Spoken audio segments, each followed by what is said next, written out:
Muy buenas noches, Jorge Castañeda, ¿cómo estás? Leo. Javier Tello, Leo, buenas noches. Javier. Y un saludo a Héctor Aguilar Camín, que se nos enfermó. Ni modo, que se reponga y ya lo veremos la semana que entra. Bueno, en los últimos meses, en una suerte de gira de precampaña, Andrés Manuel López Obrador ha presentado su libro más reciente, titulado 2018, La salida, decadencia y renacimiento de México. Este volumen de Andrés Manuel, legible y de generalizaciones abundantes, es a la vez un manifiesto político y un programa para gobernar en 2018. Como su título lo sugiere, está dividido en dos partes: un diagnóstico de los malestares del país y las propuestas del tabasqueño para solucionarlos. Además de su tradicional denuncia a la pobreza generalizada y la impunidad de la mafia del poder, López Obrador presenta su proyecto alternativo de nación. Sus propuestas para construir un México próspero incluyen acabar con la corrupción y la violencia, mantener los impuestos y no aumentar la deuda pública, lograr la autosuficiencia agraria y energética, redistribuir la riqueza en la sociedad y un crecimiento económico anual de entre 4%, entre otras cosas. Según Andrés Manuel, el México del pasado es un desastre y el México del futuro con él será una maravilla. Un claro manifiesto de campaña. Y la verdad es que no debemos sorprendernos en este sentido. Pero lo que sí tenemos que hacer, y eventualmente lo haremos con todos los candidatos a la presidencia, es analizar qué tan factibles son estas propuestas y cuáles son sus fortalezas y debilidades. Comencemos, si les parece, con la parte del diagnóstico, Javier. Pues sí, es un diagnóstico, es una buena narrativa, hay que decirlo, ¿no? Pero es un diagnóstico pues de las puras cosas malas que han pasado en estos años, ¿no? ¿No te parece? No hay reconocimiento de nada bueno. No, efectivamente. Yo digo que efectivamente hay la parte del diagnóstico, la parte de las propuestas. Yo no diría que este es su programa de gobierno, porque promete en el libro que presentará más adelante con el apoyo de especialistas un verdadero programa de gobierno, pero efectivamente viene un chorro de cosas que dice que quiere hacer con algo de detalle. Pero yo empezaría destacando el tono del libro, más allá del contenido, tanto de la parte de diagnóstico como la parte propositiva. Y para hacerlo, haría uso de dos libros que a mí se me hacen dos libros muy importantes e interesantes de dos filósofos. Uno de Michael Walzer, que se llama Éxodo y Revolución, y otro de Martha Nussbaum, que se llama Emociones políticas, ¿por qué el amor es importante para la justicia? Empiezo con el primero, de Éxodo y Revolución. El argumento de Walzer en este libro de los 1980s es que hay un discurso político que tiene su origen radical, un discurso político radical, que tiene su origen en el libro de Éxodo del Viejo Testamento. Sí.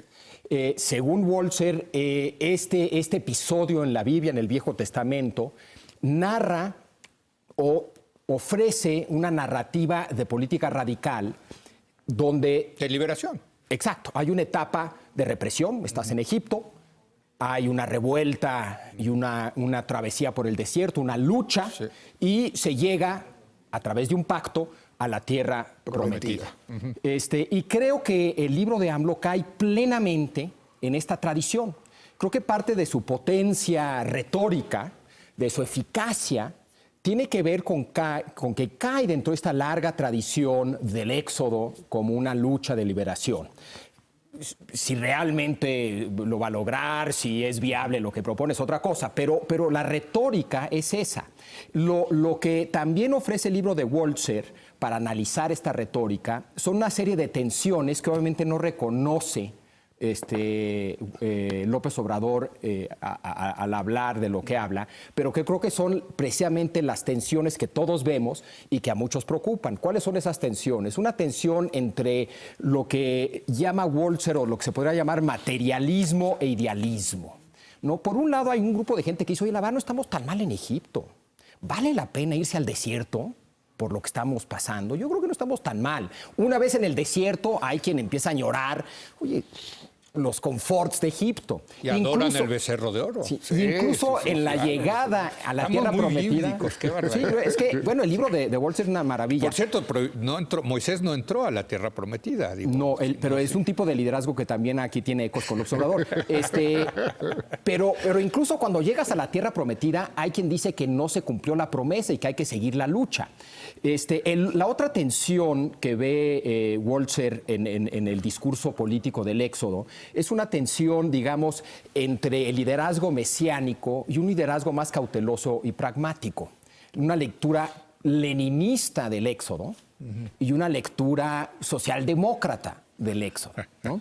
Y creo que precisamente en López Obrador vemos estas tensiones. ¿Qué tan pragmático es López Obrador y qué tan idealista es López Obrador? ¿Y a dónde nos puede llevar eso? Aquí estuvo el miércoles Poncho Romo, que es el encargado de hacer ya el programa de gobierno, el proyecto de Nación, aterrizarlo. Y lo que nos presentó Jorge Javier es un peje, un López Obrador muy pragmático. Bueno, es que hay esos para dos. Poncho Romo, el peje es muy pragmático. Es que es esos dos. Precisamente en el discurso del Éxodo, según Waltzer, vemos esas dos componentes. Hay un componente de liderazgo que puede terminar siendo un liderazgo mesiánico. No necesariamente, pero puede. Ahí está la... Sí. Pero por el otro lado, es un liderazgo real, concreto, pragmático, que también está ahí en la historia del éxito. Entonces, ¿cuál gana? Y creo que muchas de las preocupaciones que mucha gente tiene con López Obrador es que vemos esas dos cosas. Y a veces vemos más el pragmatismo, a veces vemos más el mesianismo, a veces, en fin, a veces uno ve, cada quien ve lo que ve. Lo que quiere ver. Lo que quiere ver, etcétera, ¿no? Mira, yo creo que en efecto hay ese elemento que sus partidarios quieren vender ahora de pragmatismo. Sí, sí. Y no hay duda de que puede haber elementos pragmáticos, los hay en cada político. Incluso podríamos ver como una primera prenda de pragmatismo, deja tú el aspecto programático, cómo está recogiendo un poco entre la basura o la muralla priista en cada estado. Todo lo que se pueda. Todo lo que se pueda. Entonces, sumar, pues por eso pues aquí se hace una campaña, ¿no? Sí, al gober precioso, pues al gober precioso, que al otro, pues al otro. O sea, no importa. Bueno, entonces yo creo que sí hay... ¿Subió el gober precioso? ¿Eh? ¿Subió el gober precioso? Subió ya López Zavala en Puebla, claro, claro. Y es un poco el embajador del gober precioso. Sí. Entonces, un embajador precioso. Entonces ahí van, ¿no? Pero a mí me parece, en primer lugar, creo que este libro tiene el mérito de existir. Sí. Es decir, se ha tomado la molestia López Obrador de empezar a decirnos más o menos qué quiere hacer. Sí. Y bueno, por ejemplo, comparado con este panfleto bastante patético de Margarita Calderón, pues sí me parece que...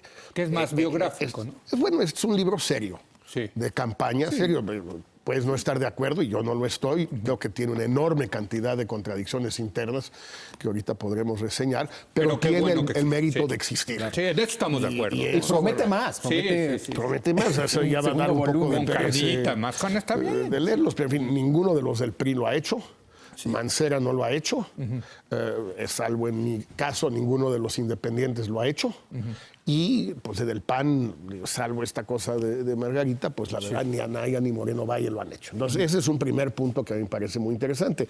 El segundo es que yo sí creo que es un libro plagado de contradicciones internas, lógicas, conceptuales, etcétera.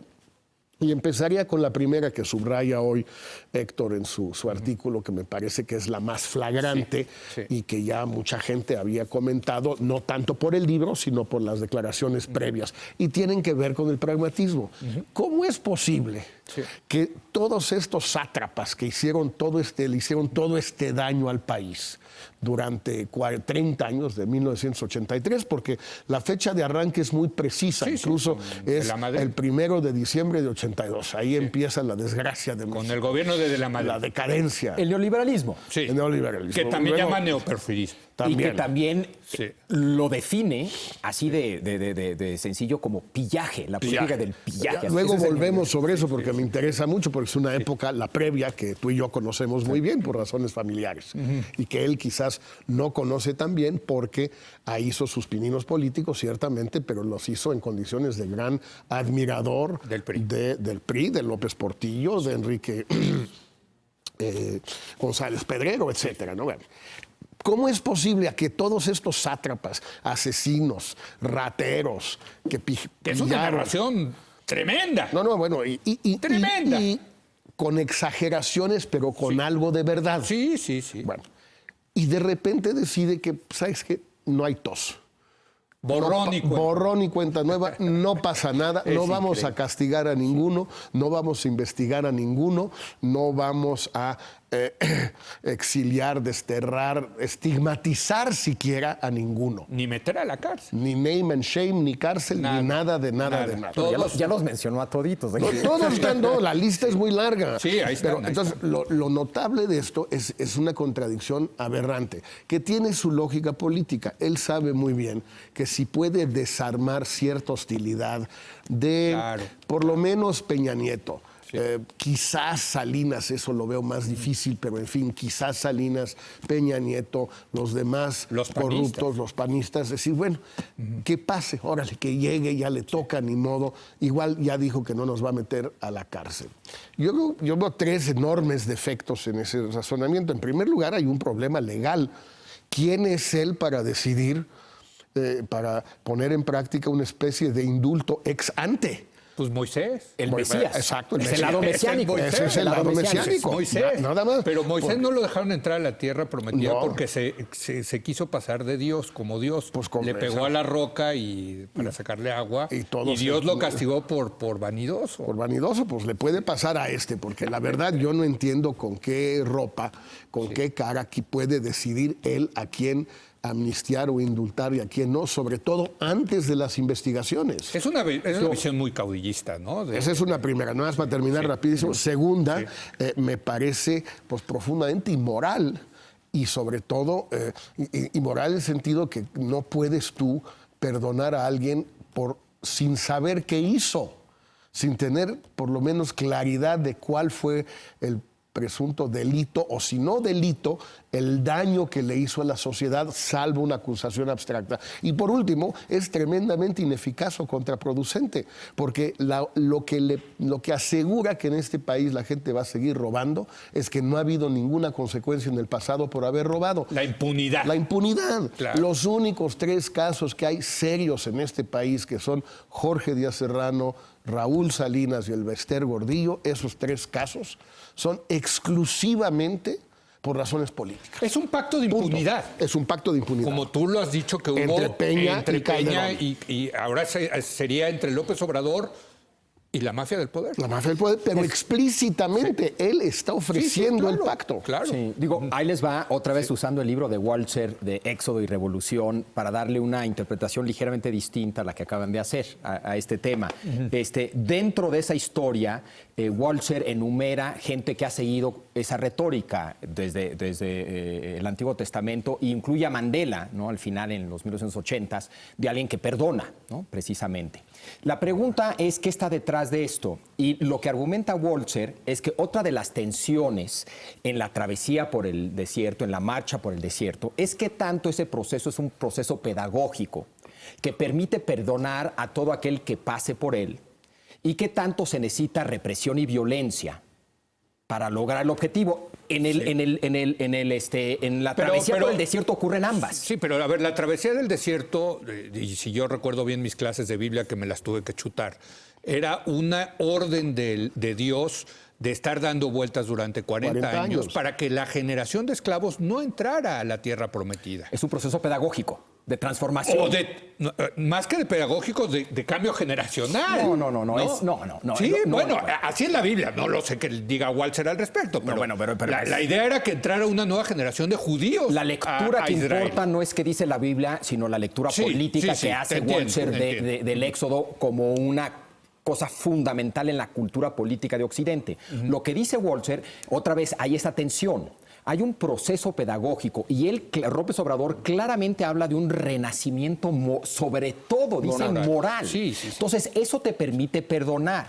Ahora, Walzer insiste, la violencia es necesaria e inevitable. Le puedes dar un mucho menor peso. pero ahí está. Y hay que reconocer que es casi imposible una travesía de esa naturaleza sin algo de castigo a alguien. ¿No? Entonces, por cierto, ahí está otra vez una de las tensiones que reconoce. Walzer obviamente no está a favor de la violencia, y menos de la venganza, pero reconoce que en estos procesos algo de eso tiene que existir. Y yo tengo que decir, una de las cosas que más me molestó a mí del libro de López Obrador es precisamente el tono que utiliza, sobre todo en un capítulo rumbo al final del libro, con citas bíblicas y con una cuestión religiosa, que también sabemos que empezó a utilizar desde hace 6 años, no en la del 2006, pero en la elección del 2012, este lenguaje religioso, citando con citas bíblicas y el amor del prójimo, y lo que necesitamos es una renovación. Como Tony moral. Blair y Obama, yo te diría.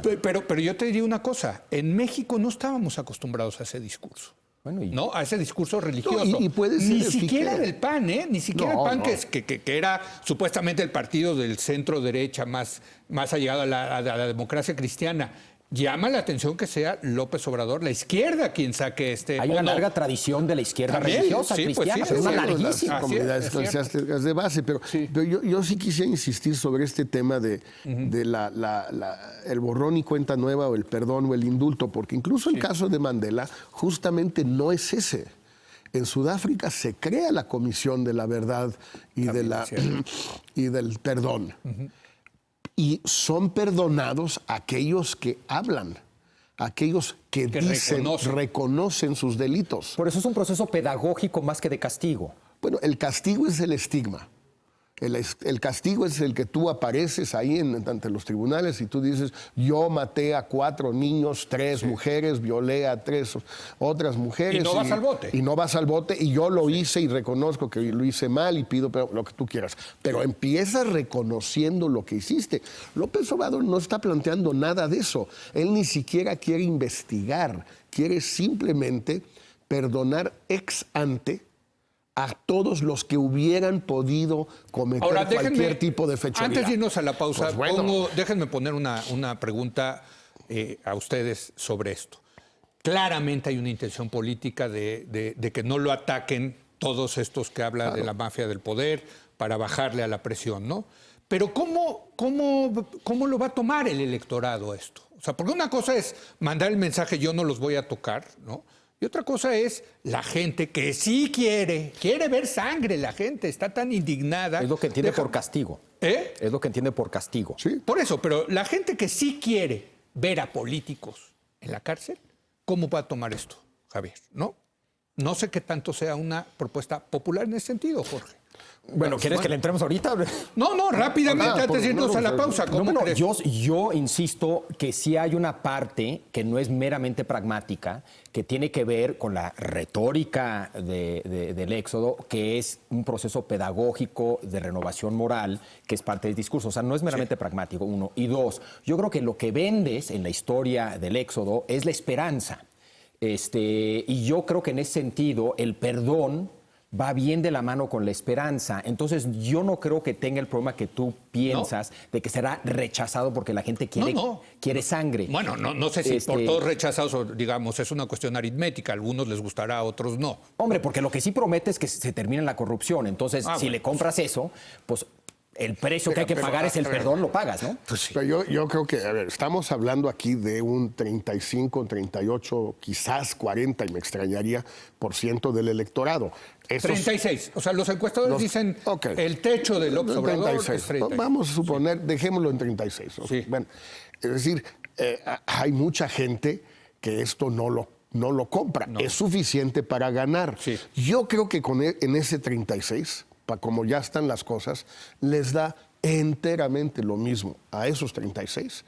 Lo que diga o no diga AMLO, lo que escriba o no escriba, lo que perdone o no. Ya votaron. Ya votaron, les da enteramente lo mismo. Pero no consigue más votos. No consigue más, no conseguirá muchas bancadas ni nada, y puede ser muy vulnerable a críticas duras por parte de la oposición en el otro 64%. Sí.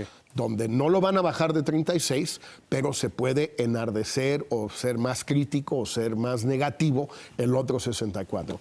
Estos 36, yo creo que puede decir las barbaridades que quiera, y esta es una barbaridad en mi opinión.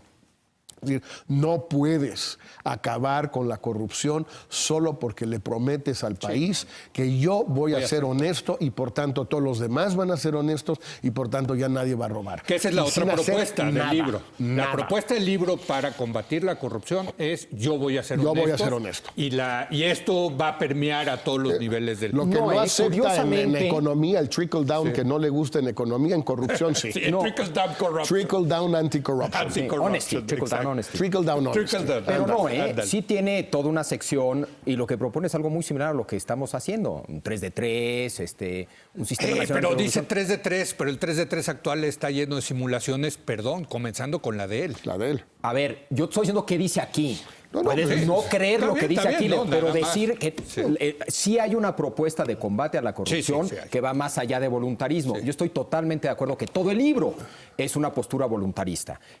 Todo el libro es una postura básicamente voluntarista, pero sí habla de qué haría respecto a la corrupción que va Bueno, más allá de mero voluntarismo. ¿Les parece si retomamos este tema la semana que entra cuando venga Con Héctor Héctor, ¿no? Aguilar Sí, porque Camín? él- Porque todavía hay mucho que decir del diagnóstico y desde luego de las propuestas. Hay mucha carnita en las propuestas y con la idea de que también hagamos esto con los demás. Bueno, en cuando la haya, medida- en que hay, pues Exacto. sí, a mí me preguntaba. Cuando haya carnita. Ojalá, Mira, me ojalá, pregunta- ojalá, cuando, esto provoque cuando una estaba reacción. yo haciendo mi pre-campaña, como le llamen los abogados, el año pasado. Cuidado. Por eso. El año pasado. El año pasado, entonces, una vez, creo que en la UP en Guadalajara, me pregunta un joven, dice, oiga, ¿y a dónde puedo conseguir los libros de los precandidatos para estudiarlos? Le digo, pues mira, yo creo que lo mejor es conseguir los libros donde suelen conseguirse, en las librerías. Tú vas a una librería y pides los libros de Margarita, de Pedro Ferriz, del Bronco, de Osorio Chong y todo. Puedes pedir el mío sí te lo van a dar. Los demás sí vas a tener una bronca. ¿Por qué no? Pues porque no existe. Esto hace un año y siguen sin existir. Bueno, vamos a seguir con este análisis. Mientras tanto, vamos a un tema relacionado. Vamos a analizar ahora, pues, qué está pasando en el PRD, en la izquierda en general. Quédese aquí en Foro TV que continúa la hora de opinión.